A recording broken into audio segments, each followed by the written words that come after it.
Caros irmãos e amigos do Ideal, boa tarde. Estamos aqui trazendo mais uma parcela de contribuição em forma de esclarecimento e rogamos aos benfeitores amigos do alto, a Jesus, o nosso guia, que possa nos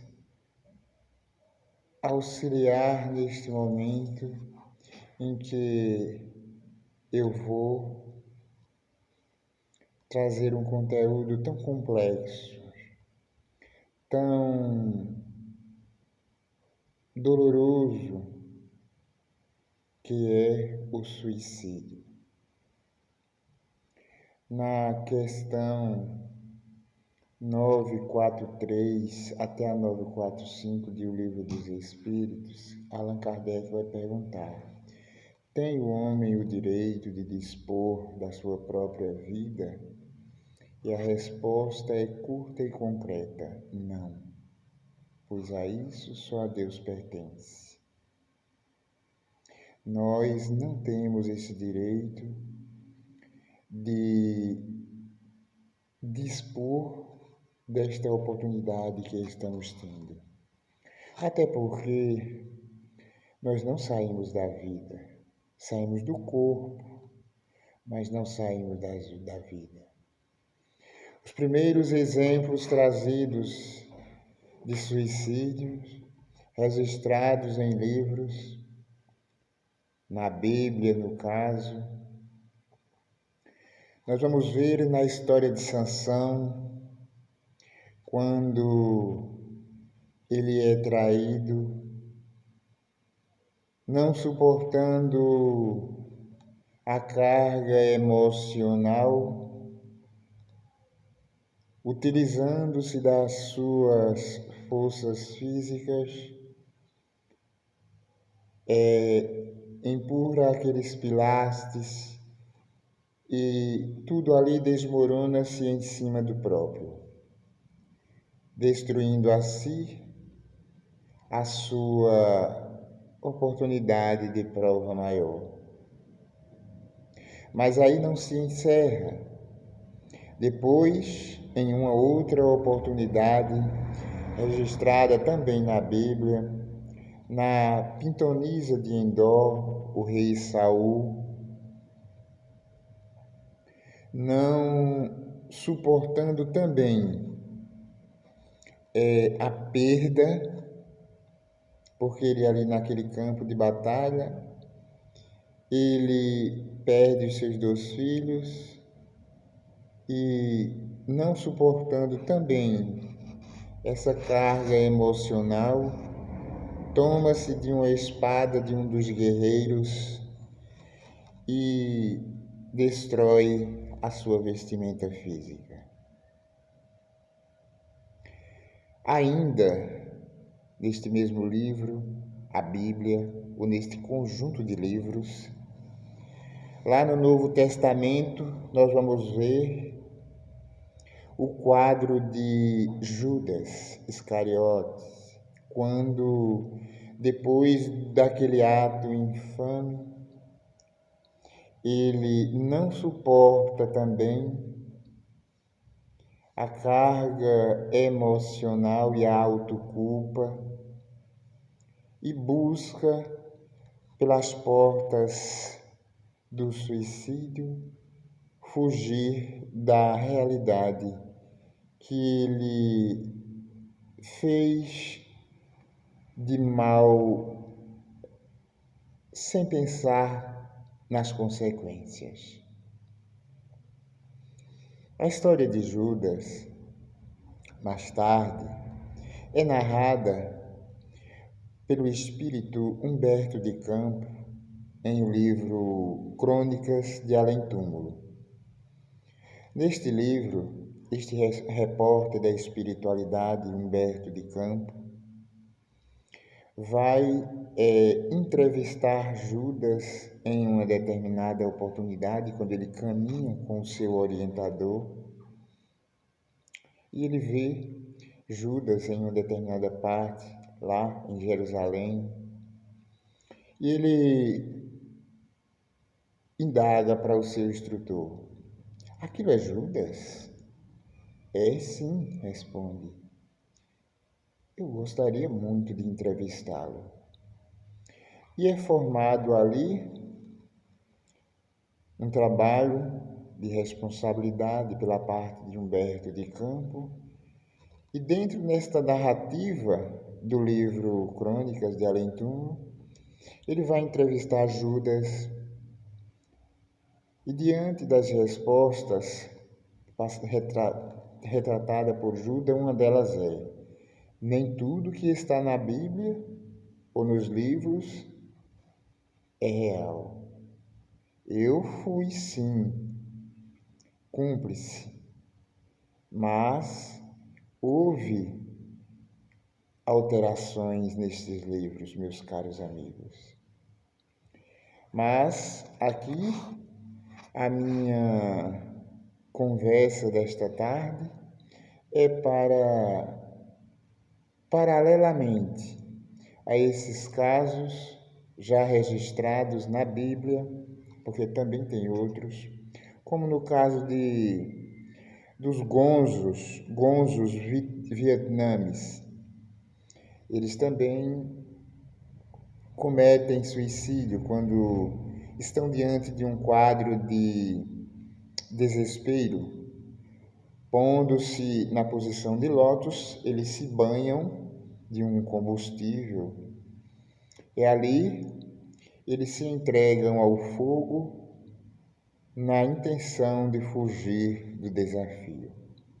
Mas também temos os japoneses, infelizmente, um país que é bem desenvolvido em algumas coisas e em outras ainda se encontra caminhando a passos, digamos, muito lento. Os japoneses, eles têm uma área do seu país onde se chama Floresta dos Suicidas. Ali, quem está desesperado se adentra daquela floresta e raramente ele sai de volta. Revendo uma reportagem recentemente, onde não tem nenhuma prevenção na porta, na entrada desta floresta, é livre a escolha que aqueles irmãos fazem de se adentrar ali para buscar o suicídio quando estão revoltados com a vida, quando estão com desafios desafios familiares, empresariais e por aí sucessivamente, coisas de atrasos materiais, de atraso do espírito. Esses irmãos, alguns deles colocam uma corda comprida, e sobe e vai se adentrando de mar para dentro, levando aquela corda. Alguns que não têm nem a intenção de se suicidar, eles vão para ali para fazer uma reflexão, talvez.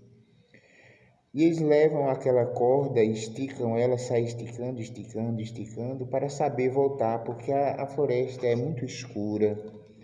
E uma vez se adentrando, sem que não tenha esse método para retornar, é impossível. Ali, ele, quer queira ou quer não, se ele não se ele não se utilizar desta forma, que é a corda, ele não tem retorno. Mas mesmo assim, muitos desses que se encontram em desesperos, mesmo ele levando a corda como guia, lá dentro eles não voltam, porque o clima daquele ambiente é tenebroso. A psicosfera é terrível. Relata o repórter que está lá dentro fazendo uma matéria, onde ele se utiliza de métodos para saberem retornar. Mas eles fazem a matéria, são brasileiros, para justamente deixar esclarecido alguns pontos. E é interessante que na matéria, quando eles estão fazendo, ali em algumas das árvores, tem alguns tecidos pendurados, amarrados. Talvez seja de alguns daqueles irmãos que não tenham a intenção de se suicidar e marcam para saberem voltar e acabam-se por perder-se de floresta adentro, e ali eles morrem nas mais deploráveis situações. Quando nós falamos de suicídio, ali do Japão, como eu acabo de mencionar, esse relato, nós vamos ver que lá é livre. As próprias livrarias, elas têm livremente para ser vendido folhetos onde mostra métodos menos dolorosos para que você venha a fazer esse ato infame. Esses irmãos que demonstram através de esclarecimentos escritos nesses folhetos, mostram que essa ou aquela situação não é dolorosa. E tem aquelas que são mais dolorosas, porque às vezes, eles ficam se cortando os punhos, se destruindo aos poucos. Este método, para eles, é muito doloroso, e aí eles procuram fazer aqueles que são menos dolorosos, que um deles é o enforcamento, onde o outro é mostrar os pontos do corpo que são mortais, porque aí já faz a perfuração com o instrumento já adequado. Eles ali indicam o tipo de instrumento que vai chegar a realizar, a concluir o ato, sem deixar marcas, aspas de sofrimento. Vejamos até onde os humanos ainda estão caminhando. Em que estrada se encontram eles? Porque não fica só no Japão, tem outros países também. A Suíça, onde tem valas que é justamente preparada e entregue para quem quiser se suicidar. Vai lá e pula naquela vala onde não tem nem como recolher o corpo, porque é muito escabroso. E esses espíritos, lá no Japão, esses repórteres que estavam fazendo a matéria lá, eles o tempo inteiro se reclamando da psicosfera que estava em torno deles. Eles se sentindo mal, por conta da sensibilidade deles, acredito eu. E eles sempre faziam comentários deste tipo: aqui é terrível este ambiente, eu estou sentindo coisas horríveis. E daí sempre eles estavam fazendo a matéria e vez por outra tecendo os comentários, porque aqueles espíritos, parte deles ficam por ali, perturbados, sofrendo barbaridade, achando que saindo do corpo sairia da vida. E aí então entra na grande decepção. E o sofrimento vem à tona, as máscaras caem. Nós, na condição de espíritos, ainda temos muito a aprender. Eu vou fazer uma pequena pausa e em seguida, no próximo bloco, darei continuidade.